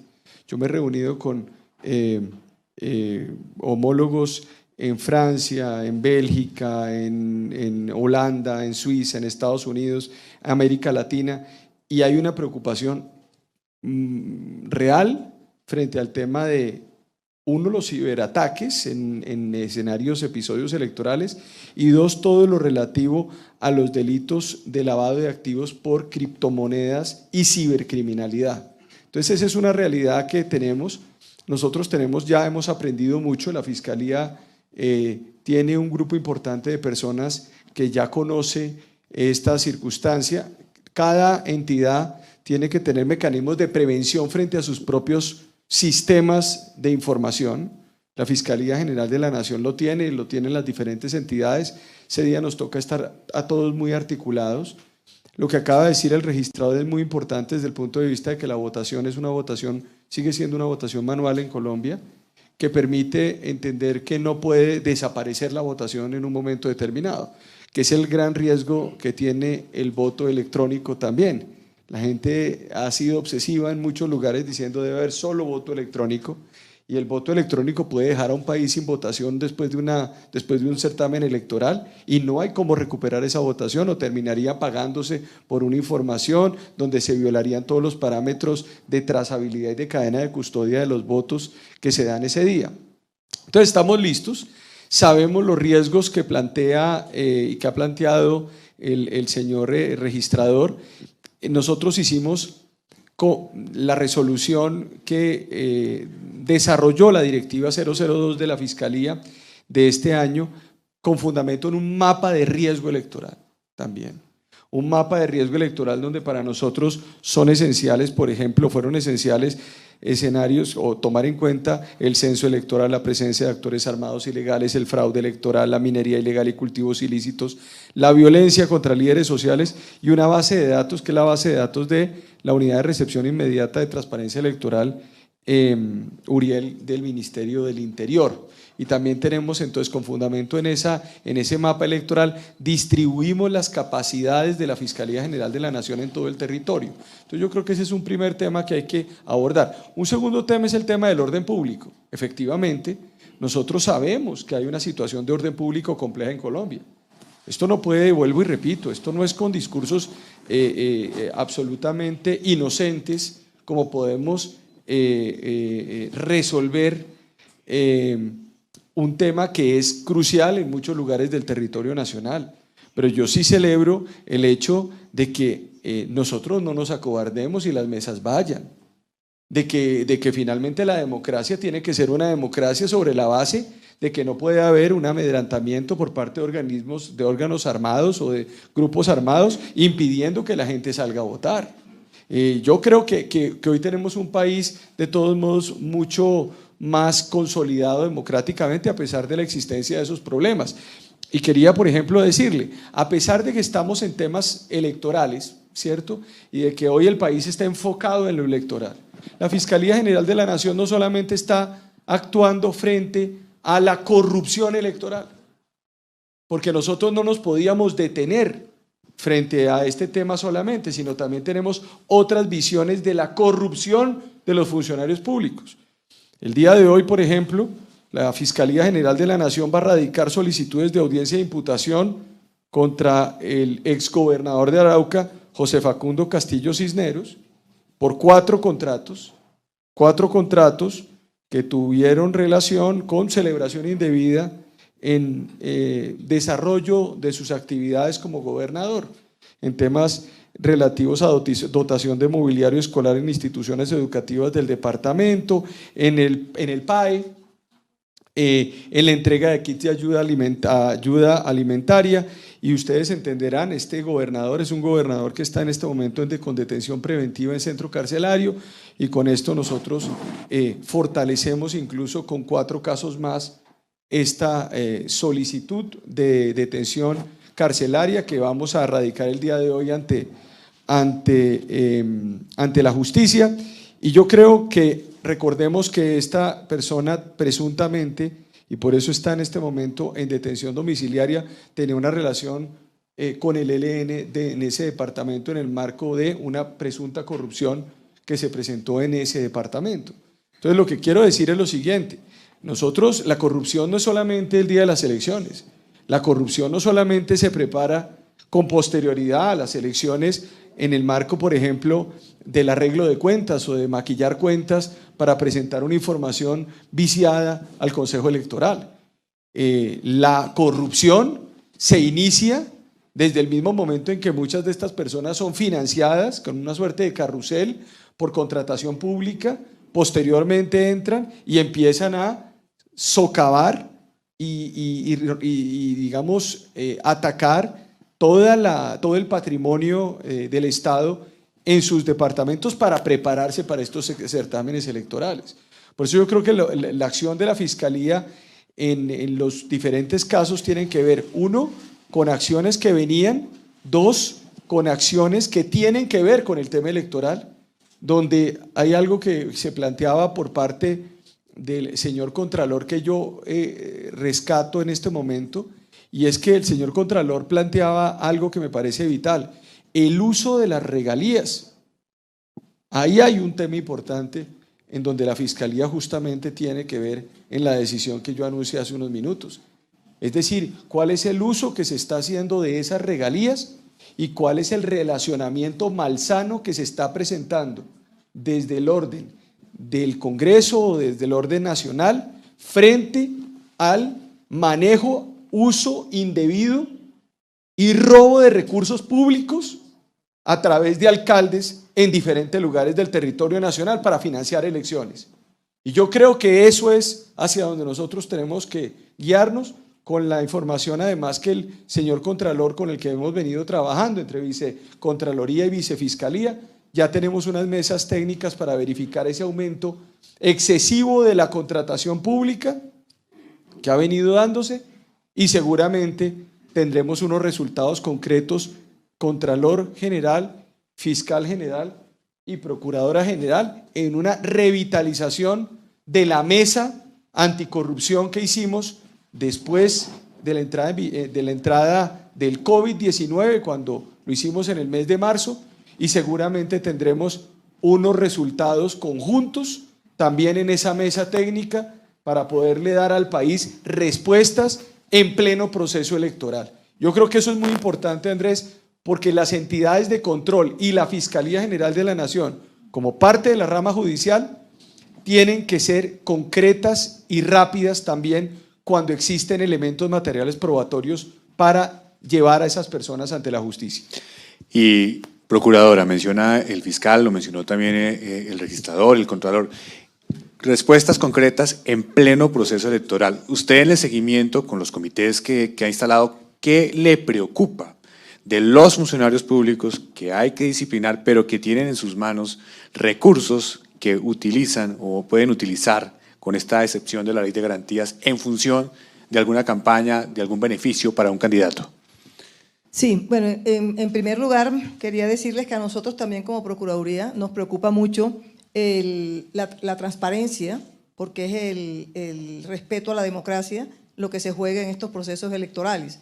Y por lo tanto nosotros tenemos la misionalidad preventiva que nos ayuda mucho de alguna manera a evitar que todos estos factores externos, ya sean externos desde el punto de vista de fuera del país o externos desde el punto de vista del proceso mismo electoral, como podrían ser los problemas de orden público o de delitos, de infracciones disciplinarias de carácter electoral, nos obligaron a activar esa prevención. Nosotros preparamos a toda nuestra gente. Tenemos actualmente en todo el Ministerio Público 8.259 personas listas para estar presentes en el proceso electoral mismo, aunque están trabajando desde antes y en el postelectoral con los escrutinios. Tenemos 2.500 de la Procuraduría, 2.000 y algo de la Defensoría del Pueblo y 3.000 más o menos de las personerías de todo el país, lo cual da la tranquilidad a todos los ciudadanos de que en donde haya un sector territorial del país, está un procurador o más que un procurador, un funcionario del Ministerio Público como ente articulado trabajando para defender el proceso electoral. Pero además estamos en el proceso, lo hemos venido haciendo desde el año pasado, de formación y capacitación de nuestros funcionarios, de personeros, para efectos de que tengan claro qué es un delito electoral, cómo es el proceso electoral, cuáles son los trámites, cuáles son los procedimientos, cómo tienen que actuar cuando estén en el momento del proceso mismo de votación o luego en el escrutinio. Nosotros tenemos además 200 muchachos que están haciendo la judicatura, que han sido a través de una convocatoria vinculados al proceso electoral para que estén vigilantes de la transparencia del mismo. Incluso algunos de esos fueron invitados al proceso electoral de la presidencial en Honduras como observadores. Con la Universidad Javeriana se les hizo una preparación, una capacitación. Hoy comienza un curso en la Universidad Javeriana también para 550 funcionarios, dentro de esos 77 judicantes, en todo lo que tiene que ver el derecho electoral, para efectos de que estén preparados. Entonces, desde el punto de vista de la prevención, allí estamos. Pero adicionalmente, en virtud de la alerta 04 de la Defensoría del Pueblo, que es la entidad encargada y que hizo un estudio profundo sobre lo que es esa alerta electoral, nosotros nos activamos inmediatamente como Procuraduría General de la Nación y montamos o armamos lo que se llama la estrategia Confiar, y la estamos trabajando. Esa estrategia Confiar consiste en 3 factores fundamentales. Uno, primero, preventivo. Entonces, estamos en el proceso de formación, estamos en todas las regiones, en los sitios que nos causan preocupación a raíz de las alertas. Estamos con gente en Arauca, en Chocó, Cauca, Nariño, muy pendientes del proceso electoral y acompañando todo lo que es las problemáticas y resolviendo las preguntas y las inquietudes que tienen en todo el país los ciudadanos frente al proceso electoral, y hacemos esa prevención. Luego viene una parte de esa estrategia Confía que se denomina protección, en donde ya hacemos los llamados frente a la preocupación que tenemos ante lideresas y líderes sociales, frente a candidatos que están amenazados, para efectos de que se active por parte de las entidades correspondientes la protección especial y específica hacia esas personas que en virtud de esa alerta estamos viendo como posibles afectados dentro de estas artimañas externas que, en el proceso electoral. Y la tercera parte de esa estrategia es lo que llamamos nosotros el diálogo. Nosotros estamos en todas las regiones con nuestros funcionarios incentivando el diálogo. En Arauca lo hemos hecho mucho, en Chocó también, porque son las 2 regiones que, de acuerdo con el Defensor del Pueblo, hay una afectación grande de seguridad, y allí estamos provocando diálogos entre la ciudadanía y sus angustias que tienen frente al proceso electoral y frente al Estado, frente al gobierno, a las instituciones, para que de una manera articulada estemos juntos. Pero adicionalmente, es clarísimo, en esto hay que trabajar articuladamente. Si no trabajamos todas las entidades junto con la fuerza pública y el gobierno, que el ministro del Interior, como lo dijo el señor registrador, estaba muy atento a todo esto, no vamos a sacar adelante un proceso electoral transparente, claro, y una ratificación de la existencia de una clara democracia en nuestro país. Entonces, todo está dado para que el proceso electoral sea lo más adecuado. Claro, nos preocupa, nuestras 83 dependencias en todo el país están muy pendientes de los problemas de seguridad. Nos preocupa la situación de seguridad en donde van a ser las elecciones de las curules especiales de paz. Lógicamente son rurales y ahí estaremos al lado para evitar que vaya a haber algún tipo de problema, y si no, estamos todos listos y preparados con toda esta formación para hacer las llamadas o las comunicaciones inmediatas en caso de que haya problemas en el momento mismo del día de la votación o de los escrutinios con posterioridad. Quiero cerrar un poco con lo que usted menciona y que tiene que ver con que se está haciendo toda una preparación desde todas las entidades que aquí representan al Estado para garantizar el proceso electoral. Y continuamos por acá, defensor, y ¿cómo quiero conectar esto? Quiero conectarlo con el hecho de que ha habido pronunciamientos de algunos sectores políticos, de algunos candidatos en campaña, en el sentido de decir que no consideran que hay garantías y que si los resultados no corresponden a lo que probablemente ellos esperarían, podrían incluso desconocer las elecciones. ¿Usted cree, desde lo que usted conoce, desde lo que ha trabajado internamente, que ¿Estamos preparados adecuadamente desde las instituciones para garantizar que haya unas elecciones transparentes, rodeadas de toda la legitimidad? Andrés, muy oportuno decirle al país que, en primer lugar, tenemos un andamiaje institucional fuerte y vigoroso. Es importante disipar toda esa serie de fantasmas y de mitos que existe sobre situaciones de presuntas o eventuales fraudes. Aquí hay unas instituciones que cada quien ejerce su rol, su órbita de competencias a cabalidad, de manera de que nosotros desde la Defensoría del Pueblo, que tenemos como misionalidad principal revisar todas las situaciones de derechos humanos individuales y colectivos en los territorios, siempre atendiendo la injerencia o incidencia de grupos armados ilegales y todo tipo de violencia que se traduzcan en vulneración de derechos humanos. Le debo reafirmar y le debo decir con toda contundencia que aquí tenemos unas instituciones fuertes y que estamos todos entregando toda nuestra misionalidad, desplegando todo el equipo de funcionarios a lo largo y ancho del territorio nacional para atender cualquier solicitud, cualquier denuncia, cualquier queja. La Defensoría del Pueblo, como lo decía la señora Procuradora General y Jefe del Ministerio Público, nosotros hemos dispuesto más de 2.000 funcionarios en territorio, en las más de 42 regionales a lo largo y ancho del país. Hemos dispuesto en tan solo para Bogotá 450 funcionarios. Hemos dispuesto 2.000 defensores públicos para atender cualquier situación vulneratoria o situaciones que se presenten el antes, el durante y a posteriori del proceso electoral. Yo quiero también hacer especial énfasis que nosotros hemos venido como Ministerio Público y con todas las instituciones articulando todos nuestros mejores esfuerzos, no solo a partir de la emisión de la alerta temprana 04, sino con mucha anterioridad hemos venido articulando. Lo que hicimos en la alerta temprana fue unas recomendaciones respetuosas a las distintas instituciones de carácter nacional y de carácter regional, pero no son órdenes, son procesos que ya se han venido trabajando con las distintas instituciones. La Procuraduría General de la Nación, como jefe del Ministerio Público, ha impartido unos lineamientos claros que nosotros hemos atendido y hemos observado. Y a todos nuestros funcionarios a lo largo y ancho del territorio, así se lo hemos hecho saber.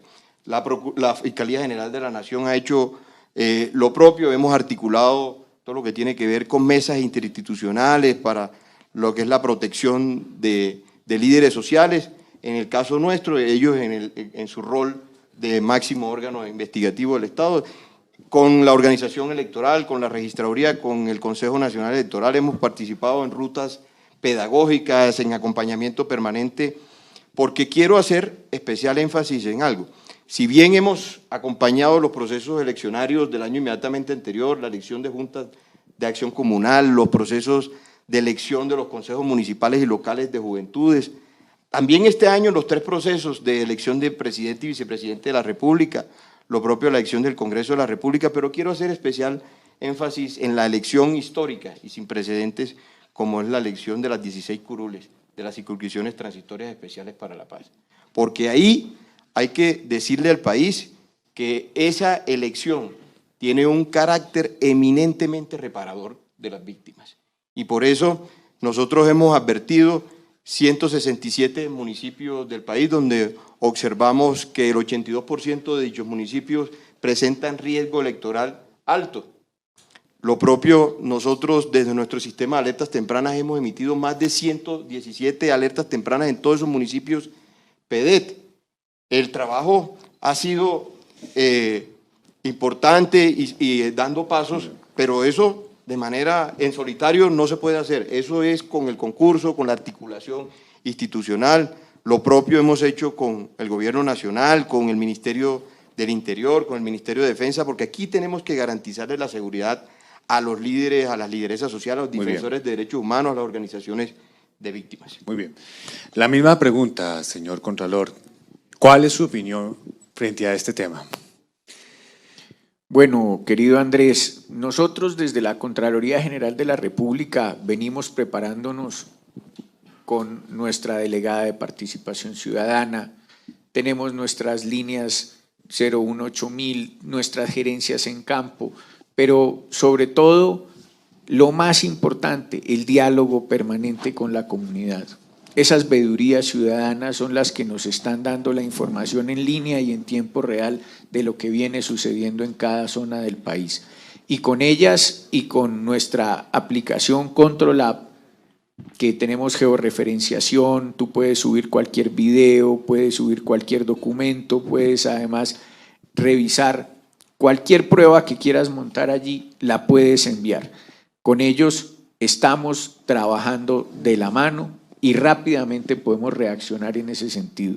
Pero entonces, aquí, esto todo es una garantía frente a lo que se dice, frente a esas, como mencionaba el defensor, esas visiones de que aquí no hay una estructura capaz de soportar las garantías electorales. Pues aquí lo que hay es gente muy juiciosa trabajando, la señora procuradora, el señor fiscal, el señor defensor, el señor registrador, lo que vienen es haciendo una tarea o venimos haciendo una tarea titánica por el país para generar garantías. Y en ese tema de las garantías lo que vemos es que el aparato institucional viene trabajando en pro de eso mismo. Si no, no veríamos que todos los días atacamos la corrupción electoral, se ataca la corrupción en todos sus sentidos, en todas y cada una de sus formas se viene atacando. Y por eso son los resultados consistentes de las instituciones. Ahora, lo que pasa es que también las redes sociales y también el ciudadano de a pie no tiene conocimiento de lo que en muchas oportunidades es la corrupción y creen que cualquier cosa es corrupción, y allí es en donde nosotros debemos seguir el debido proceso y debemos tener las pruebas suficientes para poder llevar a cualquier persona a que sea de una u otra manera pues encontrada o no culpable en nuestros diversos sistemas. Pero nosotros nos ceñimos por la norma, debemos cumplir es la Constitución y la ley, y en ese sentido lo estamos haciendo. Así que hay una institucionalidad fuerte, consistente, conducente en que en blindar el proceso no solo electoral, sino a todos los ciudadanos en ese sentido. Retomando las palabras del Contralor Registrador, ¿blindado el proceso? No solo blindado, quiero de una vez ser enfático. El fraude electoral desde el punto de vista de organización electoral en Colombia no es posible. Al no ser posible, están dadas todas las garantías. Y no es una retórica, es claro. Primero porque es que el sistema electoral no interviene solo la registraduría. En la mesa intervienen unas personas que, por fortuna al día de hoy, son heterogéneas, estudiantes universitarios, partidos políticos. Intervenimos nosotros en la logística, desde la elaboración de la mesa, los formularios. Luego los documentos van a otra etapa que son escrutinios que lo hacen los jueces de la República. Luego esos escrutinios suben a unas comisiones escrutadoras donde terminen los delegados departamentales del Consejo Electoral. Por otro lado estamos haciendo un preconteo. Por otro lado estamos digitalizando actas para que verifiquen todos los ciudadanos. Por otro lado están los organismos de control revisando todo el funcionamiento. Por otro lado están 6 misiones de observación electoral verificando. Desde el punto de vista de operación logística de proceso electoral, no es posible un fraude electoral. Empezando con lo que dice el señor fiscal, es cierto, los votos están ahí, los votos se pueden contar, los votos se pueden auditar. Si esto fuera un proceso electoral 100% electrónico, ahí sí habría una amenaza real de que los votos se perdieran. Los votos están ahí y se seguirán contando con unas ventajas, que ahora hay tecnología para verificar, el software de consolidación. La gente habla del software de escrutinios como si fuera donde prácticamente la gente vota. La gente no vota a través del software. El software consolida información y la consolida es el Consejo Electoral, y esa consolidación la puede verificar los organismos de control, los auditores de los partidos. Las garantías están dadas y, como se pueden dar cuenta, la interinstitucionalidad y el Estado intervienen en todo. Por eso no es posible un fraude electoral. Fiscal, ¿cuál es su opinión sobre este tema para ir cerrando nuestro conversatorio? Rápidamente, nosotros estamos listos en la Fiscalía General de la Nación para este periodo electoral, estamos listos con 6 líneas investigativas, estamos cubriendo el territorio nacional.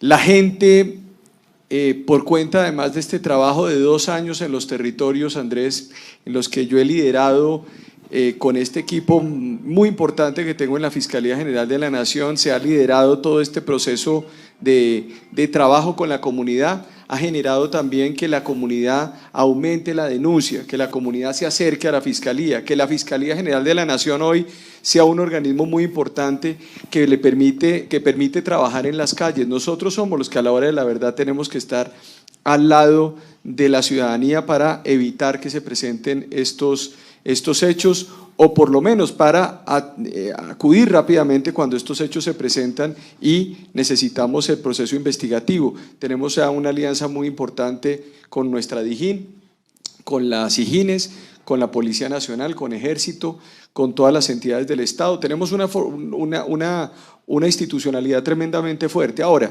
frente a las críticas, mire, yo sobre esto sí quiero ser muy preciso. Desde hace unos años venimos en Colombia con un grupo de apocalípticos, utilizando términos además que, como estuve ya con el Santo Padre, el señor defensor, pues no son tan particulares, pero estamos hablando de grupos que son apocalípticos, de grupos de catastrofistas, de personas que han venido aquí socavando las instituciones a través de redes sociales. Lo vimos el año pasado cuando durante 4 meses intentó acabarse la institucionalidad colombiana y respondimos, donde vimos, por ejemplo, grupos de la primera línea en Cali aliados con el ELN, con pruebas, con elementos materiales probatorios, donde los financió el ELN para destruir la ciudad de Cali, donde vimos grupos delincuenciales como la Carlos Patiño destruyendo la ciudad de Popayán. Elemento material probatorio, armas robadas de una URI en Popayán en manos de esa delincuencia, como se comprobó hace 15 días. Todo eso hace parte de esa narrativa de destrucción de las instituciones. Nosotros respondemos, puede haber falencias, pero nosotros somos un país muy fuerte y somos un país que tiene una institucionalidad sólida.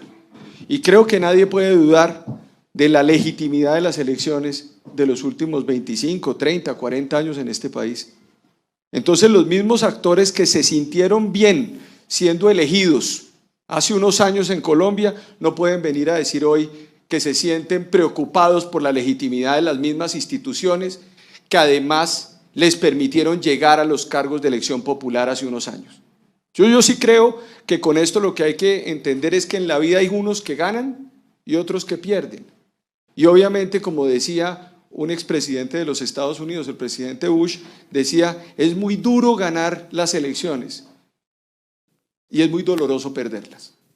Y en ese sentido nosotros entendemos que este es un proceso electoral que goza de todas las garantías, pero que al mismo tiempo debemos respaldar, todos los colombianos tienen que respaldar a sus instituciones, a la Defensoría, a la Contraloría, a la Registraduría, por supuesto que la estamos rodeando en este proceso electoral, a la Procuraduría, al gobierno para que garantice también el fenómeno electoral. Cuando haya hechos constitutivos de delitos, nosotros entraremos sin ninguna duda, como lo hemos venido haciendo. Porque aquí lo que nos interesa es que haya una transición democrática que no tenga dudas y que nos permita seguir siendo un país sólido en Colombia, un país sólido. Entonces a eso es a lo que quiero responder y quiero decir una cosa, las redes sociales no son el país. Eso es otra discusión. Aquí la gente cree que las redes sociales dijeron un día u otro día, eso simple y llanamente pues vamos a determinarlo el día de las elecciones. Efectivamente, cómo los ciudadanos en este país están votando, cómo los ciudadanos de este país están opinando, cómo los ciudadanos de este país están recibiendo y están participando activamente en la democracia. Pero no podemos limitar la democracia a las barbaridades que se dicen en las redes sociales y a la cantidad de desprestigio que se construye en las redes sociales cuando partimos de la base que incluso todas esas manifestaciones incluso surgen en otros lugares diferentes al territorio nacional. Entonces yo sí creo que también hay que dimensionar, por eso celebro este tipo de eventos en donde de verdad nos estamos encontrando, donde hay un un órgano además periodístico como El Tiempo que está participando activamente en estos escenarios democráticos y que es concreto, pero la abstracción incluso de las redes que ha venido rompiendo las instituciones me parece que también debe ser un elemento central dentro de lo que hemos denominado y lo que se ha denominado como la posverdad, en donde es necesario determinar que esos son desafíos, pero al mismo tiempo son grandes riesgos para las democracias y para la continuidad de los sistemas democráticos y de las instituciones. Y cerramos el conversatorio con la opinión de la procuradora, por favor, adelante. Sí. Yo puedo decirles que desde el inicio del proceso del año pasado, en todo lo preventivo hemos estado.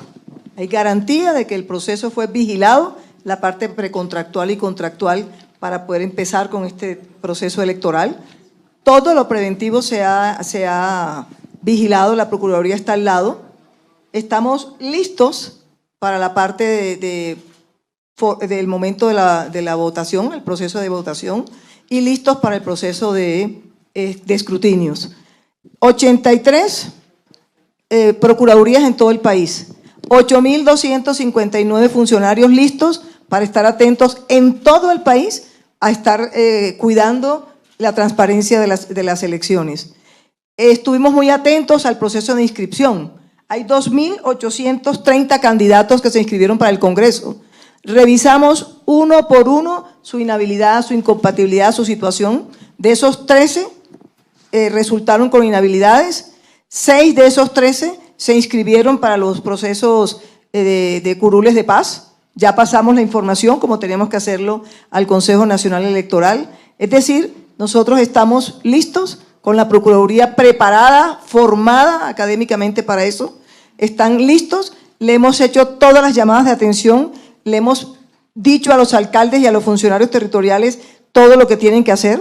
Les hemos prevenido que si no actúan, va a tener que actuar la parte disciplinaria inmediatamente. Estamos atentos a estar bajando pancartas, etcétera, etcétera, la publicidad electoral, pendientes de que los establecimientos, los lugares, espacios públicos no estén invadidos por propaganda electoral, pendientes de las infracciones por participación en política, iniciando inmediatamente las investigaciones, anunciando la apertura de las investigaciones, previniendo permanentemente a los servidores públicos para que se eviten de utilizar sus cargos para beneficiar a candidatos a movimientos electorales, previniendo a los servidores públicos para que eviten utilizar dineros públicos o inducir a que se utilicen dineros públicos para el ejercicio o el favorecimiento a campañas electorales, anunciando también a las provocaciones que existen en la polarización que existe en este país, que no nos van a asustar, que a todos, incluidos los funcionarios de elección popular, van a ser investigados si incurren en una infracción disciplinaria o los vemos en una presunta incursión en una infracción disciplinaria. Simplemente decirles que estamos listos, pero además decirles que ojo con la polarización. Hemos hablado con todos los funcionarios públicos. No queremos que sean los funcionarios públicos o los candidatos quienes sean los promotores de una polarización para generar con ello desinstitucionalización.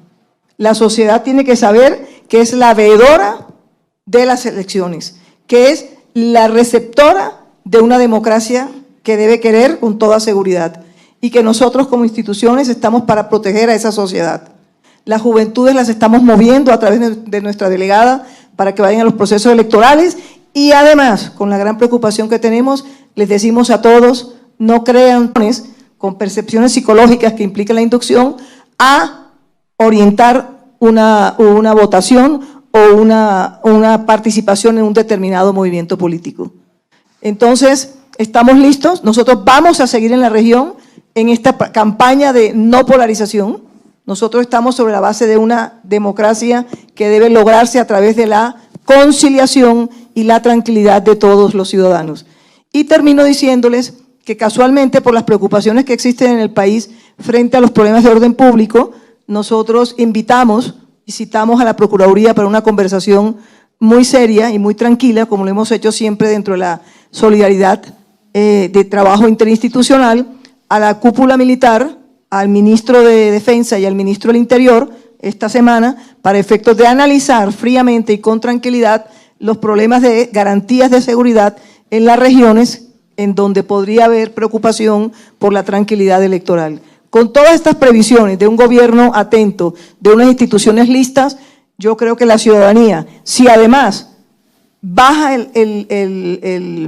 la intención de la polarización y mira con certeza y con tranquilidad lo que es verdad y se aísla de lo que debe ser mentira o inducción, vamos a tener un proceso electoral hermoso y se garantizará entre todos que el que saque la mayoría de votos en las presidenciales o en las de Congreso serán los que el pueblo ha querido y los que nos representarán en estos 4 años que vienen para nuestro país.